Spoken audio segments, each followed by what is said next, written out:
Gold, trusted gold buyers. మీరు తాకట్టు పెట్టిన బంగారాన్ని విడిపించి ఈ రోజు ఉన్న మార్కెట్ ధరకు కొనబడను. సార్, పర్టికులర్గా నేను ఈ లైన్ ప్రస్తావించడానికి కారణం ఏంటంటే, మీరు మాట్లాడాల్సిన దగ్గర మాట్లాడతారు, పేలాల్సిన దగ్గర గన్నులాగా పేలుతారు. అలాగే క్షమాపణ చెప్పాల్సి వస్తే అంతే క్లీన్గా, అంతే నీట్గా క్షమాపణ చెప్తారు. నేను వేరే ఉద్దేశం కోసమో, వ్యూస్ కోసమో దీన్ని ప్రస్తావించట్లేదు. జరిగిన ఇష్యూలో, మహేష్ బాబు గారి ఇష్యూలో అది సడన్గా జరిగిపోయింది. కానీ మీరు క్షమాపణ చెప్పిన తీరు, తెలియక ఎవరి మనసులో అయినా నొప్పించుంటే క్షమించండి లేదు, స్ట్రైట్ ఫార్వర్డ్గా నేను ఇలా అన్నాను, ఇది తప్పు, సారీ, అంత స్ట్రైట్ ఫార్వర్డ్గా చెప్పాను. మహేష్ బాబు గారి ఫ్యాన్స్ కూడా చాలా తక్కువ సమయంలో దాన్ని చాలా బాగా రిసీవ్ చేసుకున్నారు. ఈ గుణం ఎలా అలవాటైంది? కాదండి, మన మనుషులం కదా, మన దేవుళ్ళం కాదు కదా. ఖచ్చితంగా పొరపాట్లు ఉంటాయి, తప్పులు ఉంటాయి, అన్నీ ఉంటాయి. రామవ్యవస్థలో డైలాగ్ ఉంటుంది, దెబ్బ తగిలినప్పుడు జంతువు అయినా ఏడుస్తుంది, శరీరానికి దెబ్బ తగిలితే జంతువు కూడా ఏడుస్తుంది, కానీ పక్కోడికి దెబ్బ తగిలినప్పుడు ఏడ్చేవాడే మనిషి. సార్, ఎనీ యానిమల్ సొంత బాడీకి అయినప్పుడు ఏడవడం కామన్. బట్ ఎవరికైనా బాధ వచ్చిందంటే మన కళ్ళమ్మ నీళ్ళు వస్తాయి కదా. ఇందాక మీరు చెప్పిన సిచ్యువేషన్ రిలేట్ అవ్వడం కానీ, లేకపోతే ఎవడో చిన్న పిల్లవాడు వర్షంలో అడుక్కుంటున్నాడు అనుకోండి, మనకు తెలియకుండా మనం ఎమోషనల్ అయిపోతాం. అది మనిషి తత్వం, మనిషి గుణం. ఆ నేచర్ పుట్టుకుతున్న డైరెక్టర్లు కనుక అందరం ఒకటేసారి పుడతాం, ఒకటేలాగా పుట్టిన వాళ్ళం కదా. పుట్టంగా నేను యాక్షన్ కట్టాను కదా హాస్పిటల్లో. సో సినిమా డైరెక్షన్ చేసినప్పుడు డైరెక్టర్, మిగతా విషయాలప్పుడు మనం మానవ మనోభావాలు కానీ, ఉద్వేగాలు కానీ, అవన్నిటిని రెస్పెక్ట్ చేయాలి డెఫినెట్గా. ఎవరు ఏ డైరెక్టర్ అలాగా పుసుకున కావాలని చెప్పి తెలియకుండా కామెంట్ పెట్టినా ఏ ఫ్యాన్స్కైనా కోపం వస్తుంది. సో పొరపాటు జరిగింది. అది మళ్ళీ చాలామంది కొంతమంది ఫేక్ ఏ అది అనుకున్నారు. కాదండి, అది పొరపాటున నేనే చెప్పానని. అంటే నేనేమనుకుంటానంటే, నా ఇంటెన్షన్ కరెక్ట్ కానప్పుడు, నా ఇంటెన్షన్ కరెక్ట్గా ఉన్నప్పుడు, నా ఇంటెన్షన్లో తప్పు లేనప్పుడు, నా ఉద్దేశం లేదా నా ఇంటెన్షన్ కరెక్ట్గా లేనప్పుడు మనకు భయం ఉంటుంది. నా ఇంటెన్షన్ కరెక్ట్ అయినప్పుడు, నా ఉద్దేశం అది కానప్పుడు సారీ చెప్పడానికి చాలా ధైర్యంగా ఉంటుంది. కరెక్ట్. నాకు సారీ చెప్పడానికి నేనేం గొప్ప ఉండో లేదా ఇంకా చాలా ఉత్తమం ఉండో అని చెప్పుకోవట్లేదు. ఆ ధైర్యం నాకు ఉంటుంది. ఈ విషయంలో మనది తప్పు జరిగింది అన్నప్పుడు మొహమాటం లేకుండా సారీ చెప్పడం కాదు, అవసరమైతే తలకాయ తీసేట్లే అవతల వాళ్ళ కాళ్ళ దగ్గర పెట్టడానికైనా రెడీ. ఎందుకంటే మన తప్పు మనం తెలుసుకున్నాను అని చెప్పే ఉద్దేశం, ప్లస్ నేను చేసింది మీకే కదా నాకు నచ్చలేదు అని చెప్పే ఒక పద్ధతి. అది బేసిక్గా అది ఎందుకు చేసాము, పొరపాట్లు చేసాము, స్పీడ్లో చేసాము, ప్రెషర్లో చేసాము, అవన్నీ తర్వాత ఆ ఎక్స్ప్రెషన్ ఖచ్చితంగా ఇచ్చి తీరాలి.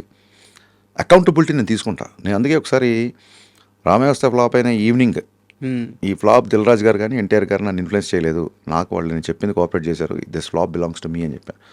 ఇప్పుడు మిరపకాయలు, గబ్బర్ సింగ్లు, డీజేలు వచ్చినప్పుడు నావి అని, మిస్టర్ బచ్చన్లు, షాకులు వచ్చినప్పుడు నావి కాదు అని ఇంకోళ్ళకి తోసేస్తే దాన్ని ఏమంటారు, తల్లికి కానీ తండ్రికి కానీ అంగవైకల్యంతో పుట్టిన పెట్టి కూడా తన పెట్టే. నేను డిజోన్ ఎలా చేసుకుంటాం మన సినిమాని?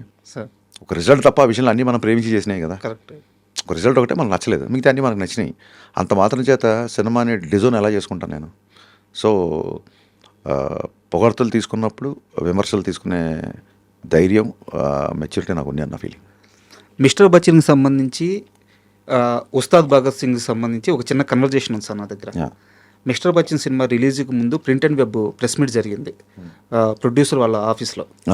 అప్పుడు నేను మిమ్మల్ని క్వశ్చన్ అడిగాను. ఓకే సార్, మీరు చేంజెస్ చేశారు అని చెప్పి చెప్తున్నారు, కానీ ఫస్ట్ హాఫ్ వరకు హీరో క్యారెక్టరైజేషను అంటే మీరు చెప్పారు ఈ రైడ్ ఇదంతా సెకండ్ హాఫ్లోనే స్టార్ట్ అవుద్ది, ఫస్ట్ హాఫ్ అంతా చాలా ఎంగేజింగ్గా వెళ్ళొద్దు అని చెప్పారు.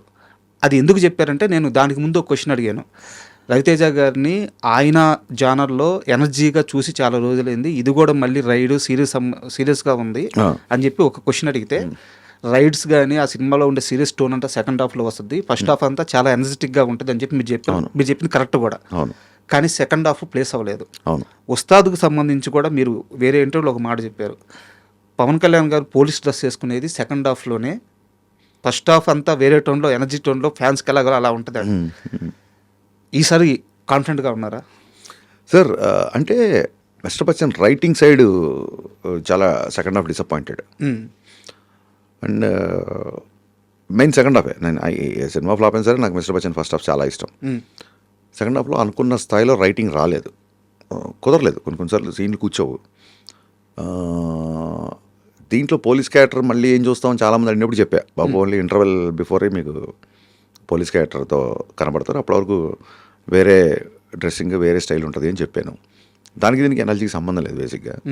నెక్స్ట్ ఏంటంటే లాస్ట్ సినిమా సెకండ్ హాఫ్ సరిగ్గా లేదు కదా అని చెప్పి ఈ సినిమా అంతా ఎలా వర్క్ చేసాం, ఈసారి అక్కడ సెకండ్ హాఫ్ అలా నేను పర్ఫార్మెన్స్ బద్దలైపోద్ది అని ప్రతిసారి క్యాంపెయిన్ చేస్తామంటే దాని ఉద్దేశం విలన్తో పంచ్ డైలాగ్లో ఫైట్లో అని కాదు.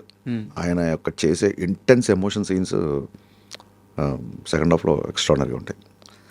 యాక్చువల్గా దేవిశ్రీ ప్రసాద్ గారు కొన్ని నెలల ముందు వేరే సినిమా ఫంక్షన్లో మాట్లాడుతూ ఒక మాట అన్నారు, నాకు హరీష్ శంకర్ 2 సీన్లు చూపించాడు, మామూలుగా పవన్ కళ్యాణ్ సినిమా అంటే అందరూ చెప్పైతే అదిరిపోయింది, పగిలిపోయింది, ఇలా అందరూ చెప్పినట్టే నేను చెప్తున్నాను మీరు అనుకోవద్దు, ఆ సీన్స్లో ఉన్న ఇంటెన్స్ ఎమోషన్ అద్భుతంగా తీశారు, చాలా బాగా వచ్చిందని చెప్పి ఫస్ట్ రోజు ఆయన ఆ స్టేట్మెంట్ ఇచ్చారు.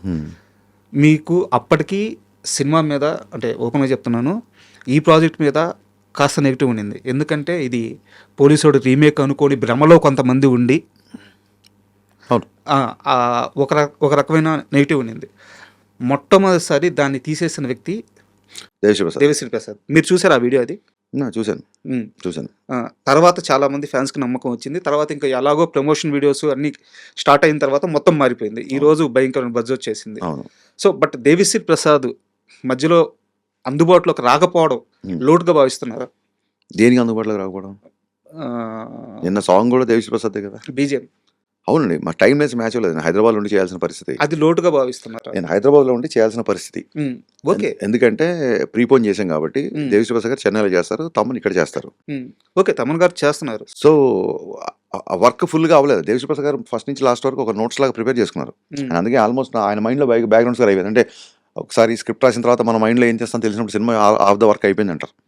అలా ఒక మ్యూజిక్ డైరెక్టర్ సినిమా చూసిన తర్వాత తనకి ఎక్కడెక్కడ తన ఆల్రెడీ ఉన్న సాంగ్స్ ఎక్కడ ప్లేస్ చేయాలి, ఎక్కడ ఏ టౌన్లో వస్తాయి, ఎక్కడ వైలిన్లు వస్తాయి, ఎక్కడ కోరస్లు వస్తాయని చెప్పి తన మైండ్లో అయిపోయింది వర్క్. ఆ తర్వాత ఆయన టైం లైన్ మేము మ్యాచ్ చేయలేకపోయాం కాబట్టి తమన్ దగ్గరికి వెళ్ళాల్సి వచ్చింది. అది ఆయనకి క్లియర్గా ఎక్స్ప్లెయిన్ చేసి సంగీతం దేవిశ్రీ ప్రసాద్, బ్యాక్గ్రౌండ్ స్కోర్ తమన్, వాళ్ళిద్దరు మ్యూజిక్ డైరెక్టర్ కంటే కూడా నాకు చాలా బెస్ట్ ఫ్రెండ్స్. హరీష్ చాలా ప్రెషర్లో ఉన్నాడు, ఈసారి ప్రీపోన్ అయిన సినిమా మనం సపోర్ట్ చేయాలని చెప్పి వాళ్ళిద్దరు నాకు కుడి భుజం ఎడమ భుజాలను నిలబడ్డారు కాబట్టి చాలా గర్వంగా ఉంది. మేము చెన్నై వెళ్ళినప్పుడు అందరం కలిసి సినిమాలకు వెళ్తాం. అవునా? నేను తమన్తో పనిచేసినప్పుడు దేవిశ్రీ ప్రసాద్ గారు, నేను దేవిశ్రీ ప్రసాద్ దగ్గరికి వచ్చినప్పుడు తమన్కి ఫోన్ చేసి, బాబు ఇంకా కీబోర్డ్ అన్ని కట్టేయండి పలానా టైం కల్లా సెకండ్ షో ఇక్కడ పెలాజియో అని ఒకటి ఉంటుంది మల్టీప్లెక్స్. చాలాసార్లు తమన్ టీము దేవిశ్రీ ప్రసాద్ టీం కలిసి మేము సినిమాలకు వెళ్ళడం, డిన్నర్కి వెళ్ళడం. చెన్నైకి వెళ్తే అదొక మ్యూజికల్ నైట్స్లా ఉంటుంది మాకు చాలా. అండ్ తమన్ కూడా మ్యూజిక్ డైరెక్టర్ అవ్వకుండా దేవిశ్రీ ప్రసాద్కి బొమ్మరిల్కి దానికి కీబోర్డ్ ప్లేయర్గా వర్క్ చేశాడు. Thaman respects Devi Sri Prasad lot. And Devi Sri Prasad కూడా మనకు ఇంటర్వ్యూలో అనిరుద్ధ్ మ్యూజిక్ గురించి, తమన్ ఓజీ మ్యూజిక్ గురించి చాలా గొప్పగా చెప్పాడు.